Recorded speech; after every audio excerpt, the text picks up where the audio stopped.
तर काल होती आषाढी एकादशी आणि मी आता ह्या वर्षीच पुण्यामध्ये राहायला आले आणि मला असं वाटायचं, की मी ज्ञानेश्वर महाराजांच्या दर्शनाला जावं एकादशी निमित्त. पण सकाळपासून तेच डोक्यामध्ये विचार चाललेला होता, की एकटी मी कशी जाणार? मग शेजारच्या ताईंचा कॉल आला, म्हणे, "सुरेखा आपण जाऊया म्हणे आळंदीला, तर येते का तू माझ्यासोबत?"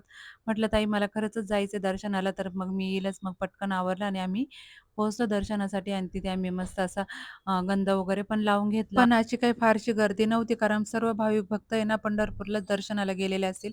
म्हणूनच आळंदीमध्ये काही एवढी गर्दी वगैरे नव्हती. त्यानंतर मग आम्ही ना दर्शनाला गेलो, पण आम्ही काही बारीला वगैरे नाही लागलो, कारण खूप मोठी बारी लागलेली होती आणि माझ्यासोबत मुले पण होते, तर मुले काही बारीमध्ये थांबले नसते. त्याच्यामुळे मग आम्ही ना बाहेरूनच दर्शन घेण्याचं ठरवलं. मग त्यानंतर मग आहे ना मी प्रसाद वगैरे पण घेतला.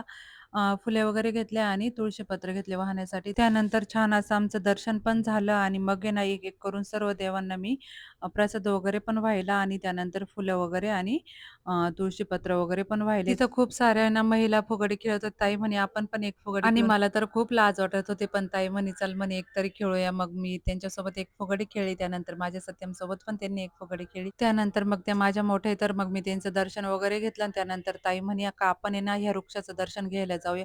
मग मी त्यांना विचारलं, "ताई, ह्या वृक्षाचं काय रहस्य आहे? आपण दर्शनाला जाऊ राहिलो." तर त्या म्हणे, "ज्या वेळेला आहे ना ज्ञानेश्वर महाराजांनी ना समाधी घेतली आणि त्यावेळेला त्यांनी एक काठी रोवलेली होती.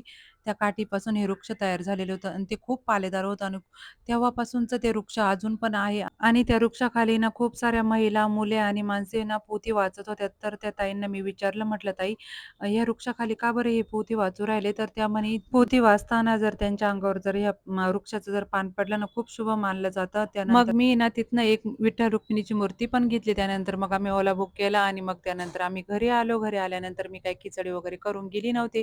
गरम-गरम अशी खिचडी वगैरे पण केली. त्याबरोबर शेंगदाण्याचा झिरका पण केला.